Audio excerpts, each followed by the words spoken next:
ആസ്ട്രോദീപം ചാനലിലേക്ക് സ്വാഗതം. കർക്കിടക മാസത്തിൽ ദേവി പൂജയ്ക്ക് എപ്രകാരമാണ് ഇത്രയധികം പ്രാധാന്യം വന്നതെന്നും ദേവി പൂജകളിലൂടെ സർവകാര്യ വിജയങ്ങളും സമ്പൽ സമൃദ്ധിയും ആയുരാരോഗ്യവും ലഭിക്കുന്നത് എങ്ങനെ എന്നതിനെക്കുറിച്ചാണ് ഇന്ന് നമ്മൾ വിശദമായി നോക്കാൻ പോകുന്നത്.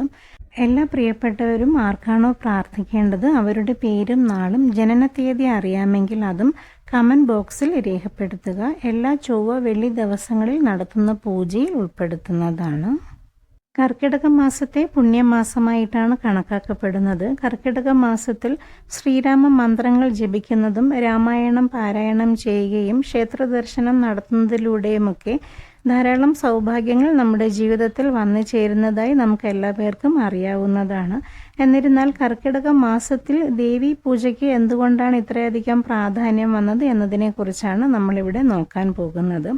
കർക്കിടക മാസത്തിൽ ദേവി പൂജ വളരെയധികം പ്രാധാന്യത്തോടു കൂടെയാണ് നടത്തിപ്പോകുന്നത്.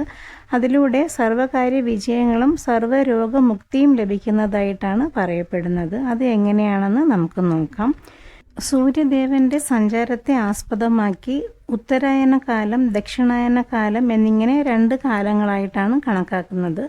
സൂര്യൻ ഉദിക്കുമ്പോൾ ശ്രദ്ധിച്ചാൽ അറിയാൻ സാധിക്കുന്നതാണ്. മകരം മുതൽ മിഥുനം വരെ സൂര്യൻ കിഴക്കിനും വടക്കിനും ഇടയ്ക്ക് ഉദിക്കുന്നത് പോലെ കാണാൻ സാധിക്കും. ഇതിനെയാണ് നമ്മൾ ഉത്തരായന കാലം എന്ന് പറയുന്നത്.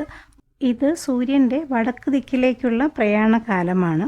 കർക്കിടകം മുതൽ ധനുമാസം വരെ സൂര്യൻ കിഴക്കിനും തെക്കിനും മധ്യത്തിൽ ഉദിക്കുന്നതായി തോന്നുന്നതാണ്. ഇതിനെ നമ്മൾ ദക്ഷിണായന കാലം എന്ന് പറയുന്നു.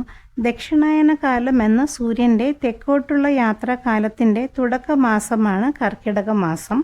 അതുകൊണ്ട് തന്നെ കർക്കിടക മാസത്തിന് വളരെയധികം പ്രത്യേകതകളും എടുത്തു പറയേണ്ടതായിട്ടുണ്ട്. നമ്മുടെ 6 മാസക്കാലം ദേവന്മാർക്ക് ഒരു പകലോ രാത്രിയോ ആയിട്ടാണ് കണക്കാക്കപ്പെടുന്നത്. മകരം മുതൽ മിഥുനം വരെ പകൽ വേളയിൽ ഉണർന്നിരിക്കുന്ന ദേവന്മാർ കർക്കിടകം മുതൽ ധനുമാസം വരെ ഉറക്കത്തിലാണ്ടിരിക്കുമെന്നാണ് ഐതിഹ്യം.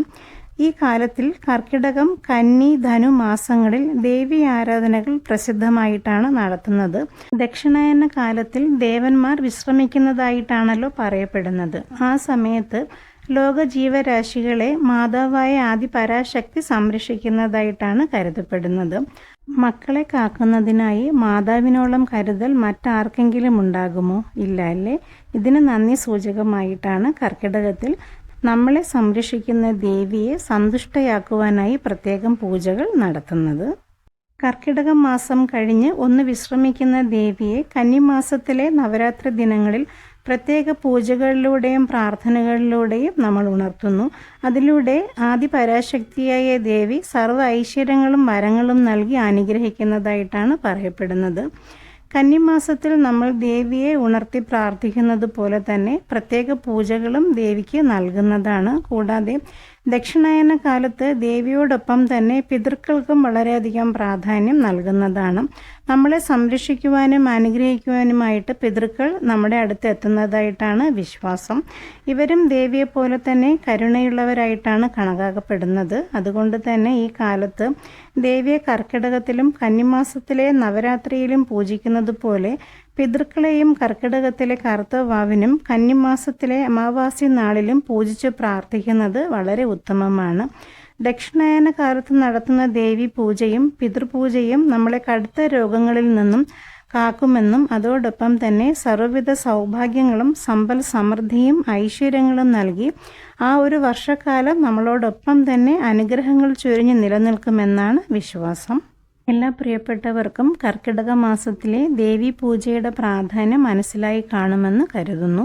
രാമായണം പാരായണം ചെയ്യുന്നതും ശ്രീരാമനാമ മന്ത്രങ്ങൾ ജപിക്കുന്നതും ക്ഷേത്ര ദർശനങ്ങൾ നടത്തി ശ്രീരാമദേവനും ദേവിക്കും വേണ്ട വഴിപാടുകളും പ്രാർത്ഥനകളും പൂജകളും നിങ്ങളുടെ സാമ്പത്തിക സ്ഥിതി അനുസരിച്ച് ചെയ്യുന്നതുമൊക്കെ വളരെ ഉത്തമമാണ്.